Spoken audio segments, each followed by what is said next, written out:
is a busy week in the world of stand-up comedy. We've got John Mulaney's live talk show coming back this week. There's a Bill Burr special. Next week, Bert Kreischer's got a special. And they just announced Kill Tony is moving to Netflix. This is all huge news. Hi, I'm Johnny Mac, host of Daily Comedy News Podcast. If you want to keep up on what the stand-up comedians are up to, or you just want a nice breezy show to start your morning, I'll tell you what's happening in the world of comedy. 10 to 12 minutes, 7 days a week. It's called Daily Comedy News. I'll see you on the podcast, and until then, enjoy this catchy song. It's stuck in your head. Sorry. Daily Comedy News. I have a question for you. What purple McDonald's character, introduced in 1971 as part of McDonaldland, is known for his love of milkshakes?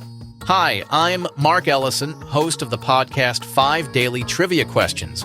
Here's another question. What NFL team, founded in 1961, is known for its purple uniforms and Viking horn logo? No, the questions aren't always purple, but we do have theme days on 5 Daily Trivia Questions. Here's one more. What 1984 Prince film and album features the hit songs When Doves Cry and a song about rain? Follow 5 Daily Trivia Questions and come play along. Oh, and the answers: The Grimace, The Vikings, and Purple Rain. 5 Daily Trivia Questions wherever you get your shows. The number 5 Daily Trivia Questions.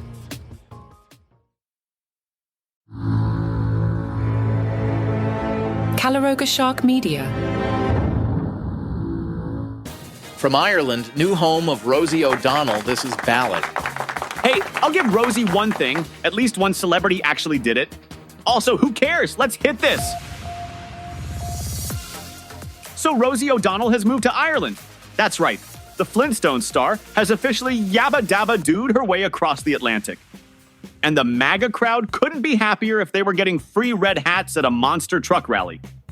O'Donnell posted a nearly 10-minute TikTok video explaining her departure, which is about 9 minutes longer than anyone needed.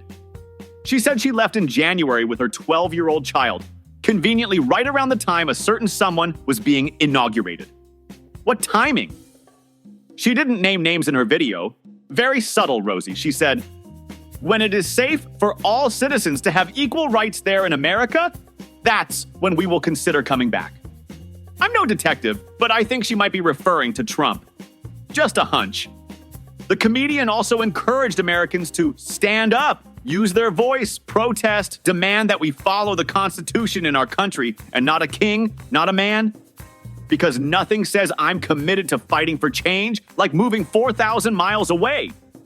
It's like telling someone to put out a house fire while you're booking a hotel in another country. O'Donnell claims she's 100% Irish and is working on getting citizenship. Meanwhile, MAGA supporters on social media are celebrating harder than Trump at an all-you-can-eat KFC buffet. One wrote, "Thanks to Rosie O'Donnell, America became healthier overnight." Another added, "Good riddance, Rosie."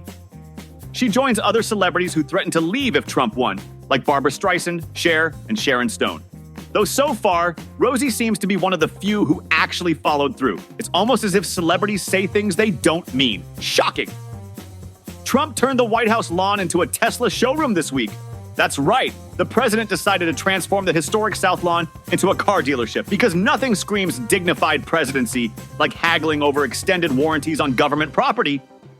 The president invited Elon Musk to showcase 5 Tesla vehicles right on the White House driveway.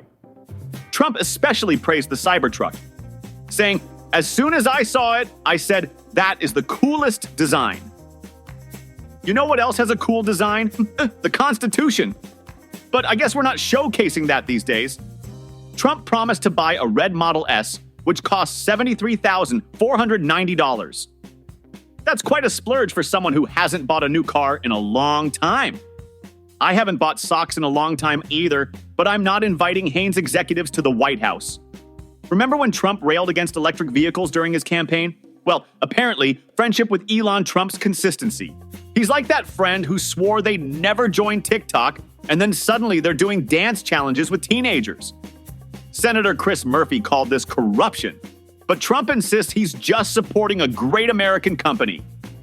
Because what better way to show patriotism than by giving free advertising to your billionaire buddy who spent $250 million getting you elected? That's not corruption. That's just good old-fashioned American quid pro quo. The president even held a cheat sheet with Tesla talking points, including that they cost $299 a month and have self-driving. Though I should note that self-driving actually costs extra and requires human supervision. Kind of like how this presidency requires constant supervision despite claiming to run itself. We're now getting into the shred and burn phase of this administration. The U.S. Agency for International Development has ordered employees to destroy internal documents, including personnel files and classified materials.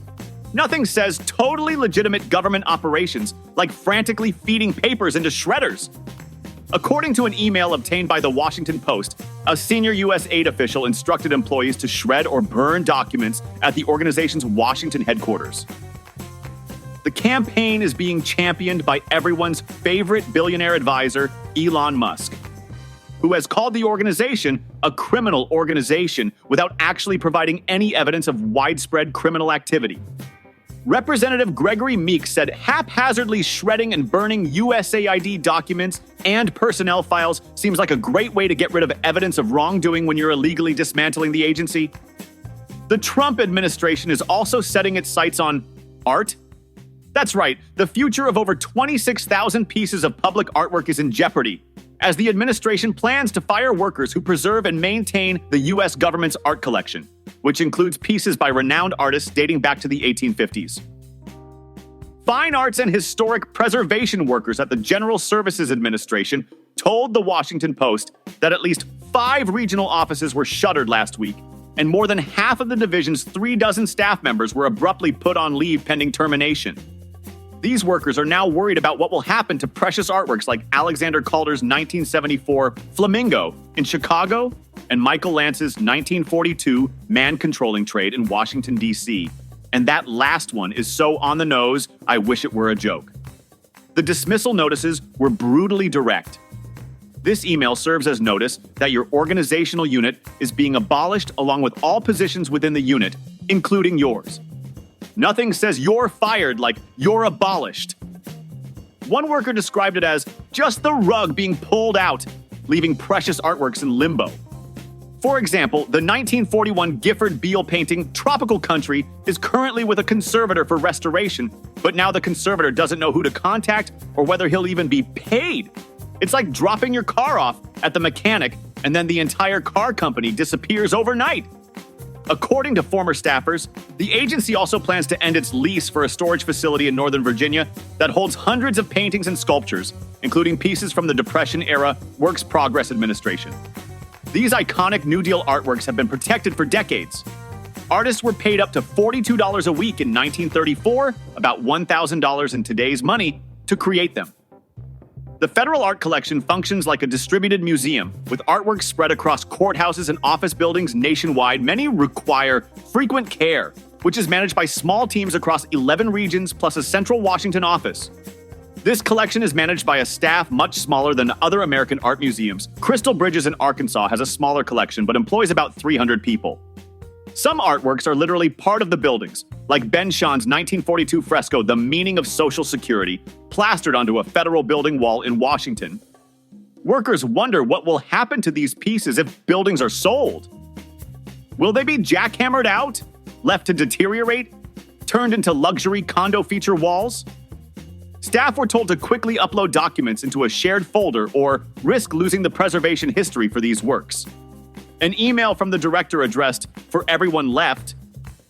Nothing says orderly transition like a frantic document dump. Greenland just had a surprising election. And guess what? The center-right Democratic Party pulled off a major upset victory. Why? Possibly because Donald Trump casually mentioned the U.S. would take control of the island one way or another. Nothing like a little American imperialism to spice up your local elections. The Democrats surged from 9% to nearly 30% of the vote, beating out parties that have been running Greenland for years. This is like if the Libertarian Party suddenly won control of Texas because Canada threatened to annex it. Both the winning party and the runner-up favor independence from Denmark. They just disagree on how quickly to do it. It's the political equivalent of breaking up with someone, some want a clean break, Others prefer the slow, it's not you, it's me approach. The outgoing prime minister called early elections saying Greenland needed unity during this serious time, which is code for Trump is eyeing our minerals like they're on the McDonald's dollar menu. Trump told Congress he thought the U.S. was going to get Greenland one way or another, which is what Debbie Harry told me back at CBGB's in 1979, but that's a story for another day. Why does Trump want Greenland so badly? It has rich deposits of rare earth minerals needed for phones and renewable energy. That, and I think he genuinely believes it's green. The most beautiful green island. Nobody has greener islands than me. The election saw massive turnout with officials keeping polls open late to make sure everyone got to vote. Democracy in action. Portions of today's show were made with the help of Rosie O'Donnell, AI, and my new free Tesla I got in exchange for the mentions. It is the world's most secretive election. When a pope dies, ancient traditions begin. A silver hammer, a destroyed ring, over 100 cardinals locked away from the world, choosing the next leader of 1 billion faithful. White smoke. The path to a new pope, from Calaroga Shark Media, wherever you get your podcasts.